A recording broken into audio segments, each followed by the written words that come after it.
오늘의 성경 본문 말씀은 누가복음 10장 38절에서 42절까지 교독으로 함께 읽겠습니다. 그들이 길 갈 때 예수께서 한 마을에 들어가시매 아르다라 이름하는 한 여자가 자기 집으로 영접하더라. 그에게 마리아라는 동생이 있어 쥐에 같이 앉아 그의 말씀을 들으니 마르다는 준비하는 일이 많아 마음이 분주한지라 예수께 나아가 이르되 주여 내 동생이 나 혼자 일하게 두는 것을 생각하지 아니하시나이까. 그를 명하사 나를 도와주라 하소서. 주께서 대답하여 이르시되 마르다야 마르다야 내가 많은 일로 염려하고 근심하나 합동으로 읽겠습니다. 몇 가지만 하든지 혹은 한 가지만이라도 족하니라. 마리아는 이 좋은 편을 택하였으니 빼앗기지 아니하니라 하시니라. 아멘. 오늘의 말씀은 마르다와 마리아에 대한 성경 본문입니다.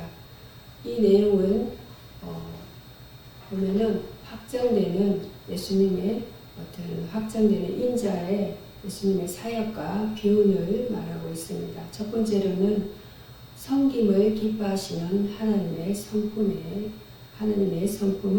섬김을 기뻐하시는 하나님이십니다. 누가복음 10장 38절부터 42절까지의 본문은 예수님께서 친히 마르다와 마리아의 집에 방문하신 장면입니다. 당시 유대 문화에서 손님을 접대하는 것은 큰 영광이자 의무였습니다.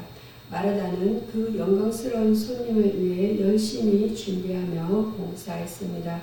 그런데 뜻밖에도 예수님은 마르다의 수고를 칭찬하지 않으시고 오히려 마리아의 선택이 옳다고 하십니다. 이 장면에서 우리는 하나님의 성품을 엿볼 수 있습니다. 하나님은 우리가 단지 무엇을 하느냐보다 어디에 집중하느냐를 더 중요하게 여기십니다. 섬김 그 자체보다는 누구를 위해 어떤 마음으로 섬기는가를 보시는 분이십니다. 예수님은 섬김을 받으러 오신 분이 아니라 마가복음 10장 45절 말씀에는 섬기러 오신 분입니다. 그러나 그 섬김의 중심은 십자가에서 드러납니다. 우리를 죄와 사망과 그리고 영원한 지옥에서 건지시기 위해 그분의 생명을 내어주셨습니다. 마리아의 집에서도 그 섬김의 본질을 가르치신 것입니다. 하나님은 당신과 깊이 교제하길 원하시며 그 교제를 통해 우리의 사역과 섬김이 바르게 세워지길 바라십니다. 예를 하나 들어볼까요? 미국 미네소타주의 한 고급 레스토랑에서 일하는 서부는 이렇게 말했습니다. 손님을 맞이할 때마다 이 사람을 사랑해야지 하고 먼저 마음을 다잡습니다. 이 사례는 커스터머 서비스 엑셀런스에서 How to Wow Your Customs Every Time 짐 포지 2015년에 짐 포지에서 소개가 되었습니다. 우리나라에서도 우리의 섬김 이전에 우리의 중심을 보십니다. 우리가 주님께 드리는 섬김 역시 사랑에서 출발해야 합니다. 이제 우리는 이렇게 적용해야 합니다. 내가 하는 사역과 봉사는 정말 주님을 사랑하는 마음에서 시작되는가 혹은 주님과 깊이 교제하지 않은 채 열심히 일반하고 있지는 않은가 이것을 점검해야 합니다. 회개할 부분이 있다면 하나님과 교제하기보다는 일 자체에 몰두했던 우리의 습관을 주님 앞에 내려놓아야 합니다. 두 번째로는 분주한 사람의 본질입니다. 마르다의 모습 속에서 발견합니다. 본문에서 마르다는 분주했습니다. 40절 말씀에 보면 성경은 그녀가 많은 일로 염려하고 근심하고 있다고 기록합니다. 그래서 분주함은 단지 육체적 필요가 아니라 영적 혼란과 불안을 뜻합니다. 마르다는 예수님을 위해 일하고 있었지만 정작 예수님 곁에는 앉아있지 않았습니다. 사람의 본질은 바로 이런 것입니다. 우리는 쉽게 해야 할 일에 빠져서 정작 더 중요한 일을 잊어버립니다. 이 본문은 현대인들에게 매우 절실합니다. 스마트폰과 업무와 그리고 SNS와 할 목록 속에서 우리는 하나님의 발 앞에 앉을 시간을 놓치곤 합니다. 일상 속에서 사라지는 주님과의 친밀함이 바로 마르다의 문제였습니다. 성경 속 또 다른 예언은 누가복음 15장의 탕자 비유에서 큰 아들의 모습을 들 수 있습니다. 그는 집에서 열심히 일했지만 아버지와 교제하지 않았습니다. 결국 그의 마음은 분노와 비교식으로 가득 찼습니다. 마르다도 마찬가지입니다. 일하는 손길은 바빴지만 마음은 비어 있었습니다. 현실적 예화를 하나 덧붙이겠습니다. KBS 스페셜 다큐멘터리 번아웃 시대 멈추지 못하는 사람들 2019년 반영해서 한 40대 직장인은 이렇게 고백했습니다. 가족이 제 인생의 전부라 말했지만 가족과 식사 한번 제대로 못했어요. 일에 몰두한 나머지 가장 중요한 것을 잊고 있다는 것입니다. 마르다처럼 우리도 분주함 속에서 주님과의 교제를 잊고 있지 않은지 점검해야 합니다. 적용하겠습니다. 지금 나의 마음은 분주함으로 가득한가요? 혹시 마르다처럼 일에 몰두하느라 주님 앞에 앉을 시간을 잃어버리지는 않았나요? 회개하며 다시 주님의 발 앞에 나아가야 할 때입니다. 세 번째로 미혹하는 마귀의 역사와 분별입니다. 본문과 연결되는 경우만 언급하겠습니다. 언급합니다. 본문 자체에는 마귀의 직접적인 역사가 또한 언급되지 않지만 우리는 마르다의 모습을 통해 사탄이 어떻게 교묘하게 미혹하는지 간접적으로 배울 수 있습니다. 마귀는 반드시 제약적인 방식으로만 공격하지 않습니다. 오히려 좋은 일을 통해 더 좋은 것을 빼앗기도 합니다. 마르다에게 섬김이라는 좋은 일을 과하게 몰아붙여 예수님과의 교제라는 더 좋은 것을 놓치게 했습니다. 이것이 바로 사탄의 전략입니다.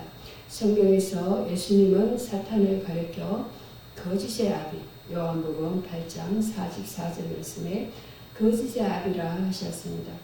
그는 혼란을 일으키고 집중해야 할 것을 흐리게 만듭니다. 마르다처럼 일에 몰두하게 만든 뒤 지치고 무기력하게 만든 후 마음의 원망과 불평을 쌓게 합니다. 마르다가 동생 마리아를 원망했던 것처럼 말입니다. 이 전략은 오늘날 교회 안에서도 볼 수 있습니다. 지나친 봉사와 형식적인 사역에 몰두하면서 주님과의 관계는 소홀히 하는 경우가 많습니다. 사역 번아웃도 영적 공격의 일환일 수 있습니다. 중요한 것은 아무리 거룩한 사역이라도 주님과의 교제가 우선이라는 사실입니다. 따라서 우리는 이렇게 적용해야 합니다. 내가 좋은 일에 미혹되고 있지 않은가를 점검해야 합니다. 그리고 성령께서 인도하시는 바른 사역을 구해야 합니다. 사탄은 우리를 일로 몰아넣지만 성령님은 우리를 평안으로 인도하십니다. 성령의 인도하심을 구하며 항상 분별하며 살아가야 합니다. 네 번째로는 예수님 발 앞에서의 선택입니다. 회개와 변화로 나아가는 적용입니다. 예수님은 마리아가 42절에 더 좋은 편을 택했다고 말씀하십니다. 더 좋은 편은 예수님의 발 앞에 앉아 그분의 말씀을 듣는 것입니다. 이것은 단순히 지식 습득이 아니라 예수님과 인격적으로 교제하는 삶을 말합니다. 이것이 신앙의 본질입니다. 사역보다 관계가 먼저입니다. 여기서 우리는 회개해야 합니다. 주님보다 이를 앞세웠던 삶, 쉼없이 분주하게 달려왔던 삶을 내려놓고 주님 발 앞에 다시 앉아야 합니다. 변화는 그 자리에서 시작됩니다. 마르다가 마리아처럼 예수님의 발 앞에 앉았다면 그 성김이 진정 기쁨과 평안 가운데 이루어졌을 것입니다.